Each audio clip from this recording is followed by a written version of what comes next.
Mesdames, Messieurs, bonjour, bienvenue à la Minute de Santé. Au cours des 5 dernières années, le Cameroun a fait face à plusieurs problèmes de santé, notamment les épidémies de choléra, de paludisme et de poliomyélite. Mais le Cameroun a également fait face à des problèmes de santé liés aux urgences humanitaires. En 2015, quel bilan fait le bureau de la représentation de l'OMS au Cameroun? Les réponses c'est tout de suite après avec le professeur Charlotte Fatim-Diaye, représentant de l'OMS au Cameroun. Bonjour Madame le représentant. Bonjour. C'est un plaisir de vous recevoir dans la Minute de Santé. Merci, tout le plaisir est pour moi. Merci beaucoup. Alors ces 5 dernières années, vous avez été à la tête de l'Organisation mondiale de la santé au Cameroun et dès votre arrivée, vous avez fait face à plusieurs successions d'épidémies, on l'a cité, choléra, paludisme et poliomyélite. Commençons tout de suite par l'épidémie de choléra, c'était en 2010. Pouvez-vous un peu nous relater les faits? Comment est-ce que le Cameroun s'est retrouvé dans cette situation d'épidémie de choléra? Très bien, merci beaucoup. Je voudrais tout d'abord remercier le gouvernement du Cameroun de m'avoir donné le privilège de travailler ici au Cameroun. Je suis en fin de séjour après 5 années qui ont, comme vous l'avez dit, qui ont été jalonnées de défis. Et un des premiers défis auxquels j'ai dû faire face a été une épidémie de choléra en 2010. Une épidémie de choléra qu'on a retrouvée tout d'abord au niveau des régions du Nord, qui par la suite s'est étendue au niveau de la région du Centre et d'autres régions du Cameroun. Cette épidémie nous a donné beaucoup d'enseignements. Celle d'abord de comprendre que la santé fait partie, doit se faire selon une approche multisectorielle. Que nous seuls, acteurs de santé, nous ne pouvons pas freiner ou arrêter les épidémies.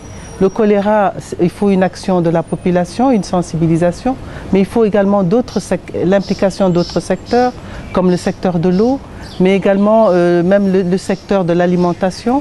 Donc il nous faut une participation collective et nous avons réussi ce combat d'arrêter cette épidémie de choléra grâce à l'implication de tous, notamment des gouverneurs de régions qui ont créé des comités de crise dans les régions, mais également avec un engagement fort et un leadership fort du ministère de la Santé. Et on a pu développer ce qu'on appelle des comités, des centres de coordination et de contrôle du choléra, parce que pour lutter contre le choléra, il faut une coordination. Les partenaires se sont retrouvés autour de ces C4, on les appelait comme ça, puisque c'était 4C, le centre de contrôle et de coordination du choléra. On retrouvait les autres secteurs apparentés du gouvernement du Cameroun, mais on retrouvait tous les partenaires. On savait qui devait faire quoi, comment et où. C'est ainsi qu'on a pu aider les communautés à sortir de cette épidémie de choléra qui, je voudrais le rappeler, a fait plus de 1000 morts au Cameroun et qui a duré presque plus d'1 an. Oui, et puis oui, je pense également que l'OMS a dû travailler dans le cadre des nouvelles technologies. Tout à fait, aussi. Ça nous a donné l'opportunité de lancer cette flotte téléphonique qui est maintenant un outil indispensable dans la surveillance épidémiologique, puisqu'il fallait pouvoir réagir à temps. Et réagir à temps, il fallait que les acteurs de santé, les acteurs communautaires, les soldats du choléra, je me souviens que ce nom est sorti plusieurs fois quand on parlait des agents de la Croix-Rouge, de tous les acteurs qu'on avait au niveau des communautés, qu'ils aient le téléphone, lorsqu'il y avait un cas à Kolofata ou à Mokolo, qu'il y ait une réaction immédiate pour que l'épidémie ne s'aggrave pas et qu'elle ne s'étale pas. Donc aujourd'hui, nous avons la chance d'avoir une flotte téléphonique qui va du niveau central à l'aire de santé, qui comprend plus de 2000 numéros de téléphone. Et je rappelle que ce sont des agents de santé qui peuvent s'appeler à coût zéro. Le téléphone est gratuit, il suffit de le prendre, de dire qu'est-ce qui ne va pas dans sa région, dans son district ou dans son aire de santé, pour que, que les équipes se mettent en place et puissent réagir rapidement. Et je crois que cette flotte téléphonique est un bijou que le ministère de la Santé devra garder parce qu'il est devenu la plaque tournante dans la surveillance épidémiologique non seulement du choléra, mais de toutes les autres épidémies et nous le verrons pour la poliomyélite, ça a été le cas. Parlons à présent de paludisme qui est la première cause de décès au Cameroun. Alors en 2013, une épidémie de paludisme dans le Septentrion. Comment est-ce que l'OMS en appui au ministère de la Santé a réussi à relever ce défi? Relever, je ne dirais pas qu'on a vraiment relevé, parce qu'aujourd'hui, mourir du paludisme, ce n'est plus, ne doit pas être une fatalité. Nous avons tout ce qu'il faut pour ne pas mourir du paludisme. Aujourd'hui, les tests de diagnostic rapide sont disponibles dans les régions. Le gouvernement du Cameroun a distribué à l'ensemble de la population du Cameroun plus de 8 millions de moustiquaires. Donc nous regrettons qu'il y ait eu ce qu'on appelle une augmentation saisonnière du nombre de cas de paludisme dans la région de l'extrême nord et du nord, mais je rappelle encore une fois que ça aurait pu être évité. Et aujourd'hui, nous sommes aux côtés du gouvernement du Cameroun, aux côtés du ministère de la Santé pour dire que ça ne doit pas se faire, qu'on ne doit plus avoir d'épidémie de paludisme avec tous les efforts qui ont été mis en place au niveau de ce ministère, au niveau de ces régions, pour que les populations aient à leur disposition non seulement les moyens de leur prévention, mais les moyens de leur traitement. Donc il n'y a plus de raison. Donc nous regrettons qu'il y ait ce genre de pic saisonnier et nous appelons encore une fois nos collègues qui sont sur le terrain et qui abattent un travail remarquable, à ne pas dire que mourir de paludisme est une fatalité, mais qu'on se retrousse les manches et que les communautés, qu'il y ait une prise de conscience et prennent en charge leur santé. Tout à fait. Merci Madame le représentant pour toutes ces informations utiles. Du 20 octobre 2013 au 13 avril 2015, le Cameroun a été en épidémie de poliomyélite. Plusieurs campagnes ont été organisées pour faire face à cette épidémie qui a causé entre autres 9 cas de poliomyélite au Cameroun. Donc le 13 avril dernier, dans 2015, il a été annoncé que le Cameroun a interrompu la circulation du virus qui cause cette maladie. Pouvez-vous nous en dire plus sur cette épidémie et ce qui a été mis en œuvre pour que nous puissions obtenir ce premier résultat? Oui, tout à fait. Après plusieurs années de silence, nous avons en octobre 2013 dans le district de Malantoine eu un cas de poliovirus sauvage, un cas de paralysie flasque aiguë détecté chez un enfant âgé de 9 ans dont les parents avaient refusé la vaccination. Je crois qu'il est important de le rappeler. Le Cameroun vaccine. Le programme élargi de vaccination travaille. Plus de 11 vaccins sont à la disposition des communautés. Mais ces parents avaient décidé volontairement, pour des raisons propres à eux, de ne pas vacciner leurs enfants. Et nous avons eu malheureusement, du fait de la circulation, c'est un virus extrêmement volatile, nous avons eu ce virus au niveau du Cameroun. Et c'est un virus qui, à chaque fois que nous trouvons un cas, ça veut dire qu'il y a 200 personnes asymptomatiques qui se trouvent autour qui sont porteurs. Qui sont porteurs du virus. Et c'est ça la difficulté, parce que souvent les communautés disent, oui, on parle d'épidémie, il n'y a qu'un cas, il y a 4 cas, il y a 9 cas au Cameroun. Non, 9 cas veut dire qu'autour de chaque cas, il y a au moins 200 personnes porteuses, qui sont peut-être asymptomatiques, mais qui sont porteuses et qui sont hautement contaminantes. Et c'est pour cela que la communauté internationale vous savez que depuis 1999, nous sommes dans cette initiative d'éradication mondiale de la poliomyélite, qui est une maladie mortelle, une maladie extrêmement handicapante. Et la communauté internationale s'est trouvée alertée par le fait que le Cameroun pouvait entraîner une baisse de nos résultats et pouvait faire reculer ce mouvement, puisque nous savons que d'ici 2018, nous allons vers la certification d'un monde sans polio, libre de toute poliomyélite. Donc il fallait relever ce défi. Il fallait que tous les parents, tous les enfants de 0 à 5 ans acceptent d'être vaccinés. Et plus on est vacciné, plus les enfants reçoivent des vaccins, il n'y a aucune contre-indication, plus l'immunité collective est augmentée. Et après plus d'1 an d'efforts, pour lesquels nous avons eu 12 campagnes de vaccination, le ministère de la Santé a pu annoncer, à la suite de l'évaluation indépendante internationale, que nous avons interrompu la circulation du poliovirus sauvage. Mais comme je le dis, et je l'ai dit à mon équipe ici, nous avons peut-être gagné un combat, mais pas la guerre. Nous avons interrompu sa circulation, mais le virus continue d'exister. Il faut qu'on continue, que les parents continuent d'ouvrir leurs portes pour que leurs enfants soient vaccinés, pour que vraiment, et je le souhaite profondément au Cameroun, que 2018, vous puissiez faire partie des pays pour lesquels la certification sera annoncée d'un Cameroun libre de toute polio. Et je voudrais rappeler que c'est ici même, à Yaoundé, en 1996. Très bien, en 1996, qu'il y a eu la déclaration de tous les chefs d'État africains qui se sont engagés à dire nous participons à cet effort mondial d'éradication, c'est-à-dire de suppression, qu'il n'y ait plus un cas. Éradiquer veut dire qu'il n'existe plus un seul cas de polio dans le monde. Nous sommes arrivés à éradiquer la variole, nous cherchons à éradiquer la polio et je suis sûre qu'avec l'engagement des autorités, avec l'engagement des communautés, avec l'engagement des autorités religieuses, avec votre engagement, avec l'engagement des journalistes et de toutes les parties prenantes, nous devons y arriver.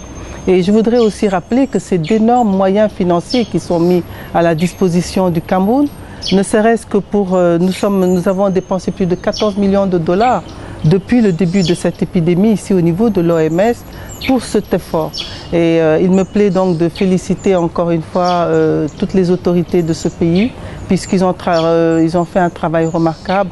Et aujourd'hui, nous pouvons dire que nous avons vaincu, mais nous allons continuer les efforts. Madame le représentant, pouvez-vous nous dire un mot sur la situation des urgences avec l'afflux des réfugiés centrafricains et nigérians dans la région de l'Est, de l'Adamawa et de l'extrême nord? Très bien, vous savez que le Cameroun a été une victime collatérale des troupes de la Centrafrique et qu'aujourd'hui la région de l'Est reçoit 300 000 réfugiés. Nous participons aux efforts que fait le système des Nations Unies pour donner de la santé à ces réfugiés puisque le Cameroun est une terre d'accueil. Et nous travaillons sur le plan de la vaccination, mais également sur le plan de la prévention du VIH-Sida, la prévention du choléra. Nous donnons et nous essayons également de soutenir toutes les femmes qui sont en état de grossesse dans ces communautés, dans ces camps de réfugiés. C'est énormément de travail et c'est ainsi qu'à l'Est, nous avons dû ouvrir un sous-bureau. Aujourd'hui, nous avons un sous-bureau avec du staff sur place. C'est la même chose qui se passe aujourd'hui à l'extrême nord du Cameroun, où nous devons faire face aux réfugiés, c'est vrai, qui nous viennent du Nigeria, mais à tous ces déplacés internes qui viennent des villages avoisinants et qui fuient Boko Haram. Et donc, nous avons créé également là-bas un sous-bureau. Nous avons un staff remarquable. Nous avons même mis en place dans le camp de Minawao un poste de santé qui reçoit les femmes en état de grossesse, mais également qui participe à cet effort de vaccination que nous devons faire parce que nous ne pouvons pas considérer que cette population est isolée. Nous devons faire un travail d'ensemble parce que choléra à l'intérieur du camp, c'est choléra à l'extérieur, dans les villages avoisinants, Mokolo, Kolofata. Donc nous sommes obligés de travailler sur ces communautés pour éviter que les efforts qui sont faits au niveau de la population se répercutent au niveau par le fait de l'arrivée de ces déplacés internes et de ces réfugiés. Donc c'est énormément encore de défis que relève le bureau du Cameroun, que va continuer à relever le bureau du Cameroun, grâce à une équipe ici de ressources humaines de qualité que je voudrais également saluer. Le bureau du Cameroun OMS a des personnes extrêmement compétentes, des ressources humaines qui sont appelées même à l'extérieur pour donner leur appui. Et je pense que c'est grâce à cette équipe que ce travail est mené régulièrement. Merci Madame le représentant, merci professeur. Parce qu'il faut dire qu'en dehors d'être représentant de l'OMS, vous êtes agrégé en odontostomatologie. En des termes simples, qu'est-ce que ça veut dire? En fait, je suis professeur agrégé de chirurgie et pathologie buccale de l'université de Dakar. Et j'ai retrouvé d'ailleurs avec beaucoup de plaisir beaucoup de mes étudiants et étudiantes que j'ai eu à Dakar. Et donc j'ai enseigné pendant plus de 17 ans, fait de la recherche. Ça m'a amené à faire également de la santé publique pour lequel j'ai un DEA. Et donc c'est ainsi que ça m'a amené à travailler à l'Organisation mondiale de la santé. Donc, mais je ne suis pas loin, je reste très près de mes étudiants et je continue tant que je peux à encadrer certains étudiants pour leur thèse. Vous avez également mené plusieurs actions dans le cadre de la lutte contre le sida. Pouvez-vous nous en dire un peu plus? Alors, j'ai beaucoup travaillé dans un réseau de femmes africaines qui luttent contre le sida très tôt dans les années 86, où j'ai dirigé un réseau au niveau d'abord Sénégal, le premier réseau qui s'appelait Society for Women Against AIDS in Africa. C'est la SOA, d'ailleurs la SOA qui a plusieurs antennes, dont une existe au Cameroun. Avec, je me souviens qu'il y a la SOA Douala, il y a la SOA Yaoundé. Et donc j'ai dirigé ce réseau panafricain pendant quelques années avant de rejoindre l'Organisation mondiale de la santé. Ça a été des années extrêmement captivantes pour moi puisque j'ai eu à travailler au niveau communautaire. Et c'est là que je me suis rendu compte vraiment que pour réussir une activité de santé, il faut convaincre les communautés, travailler avec ces réseaux de femmes qui existent. Et c'est ainsi que j'ai eu à travailler avec les femmes Bayam Salam ici au Cameroun. Ça ne faisait que le prolongement de ce que je faisais déjà quand j'étais à la SOA.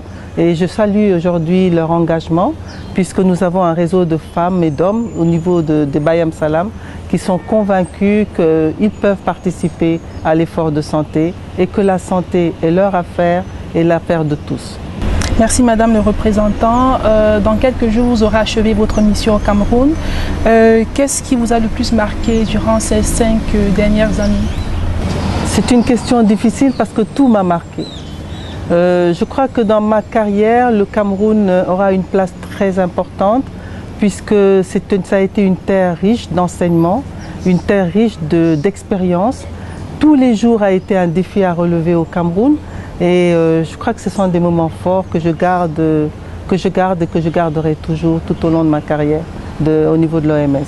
Peut-être un mot de fin pour les populations qui vous regardent à l'instant? Que dire? Merci. Très simplement dire à ces populations merci d'avoir écouté nos messages. Merci de m'avoir accueilli. Je me suis sentie chez moi au Cameroun. Merci encore. Merci Madame le représentant, c'est nous qui vous remercions d'avoir accepté d'être invité dans cette émission, peut-être dans les prochaines occasions, qui sait. Dans la minute de santé, j'espère qu'elle va continuer parce que c'est extrêmement important d'avoir cette émission. J'espère qu'elle est très écoutée par nos communautés parce que c'est une émission d'information qui permet de traiter de questions d'actualité, des questions importantes et qui permettent de renforcer la prise de conscience de nos communautés. Donc, félicitations pour ce que vous faites. Je vous encourage vraiment à continuer. Merci. Merci Madame le représentant. Merci à vous qui nous avez suivis. Nous vous souhaitons une très bonne santé et à bientôt.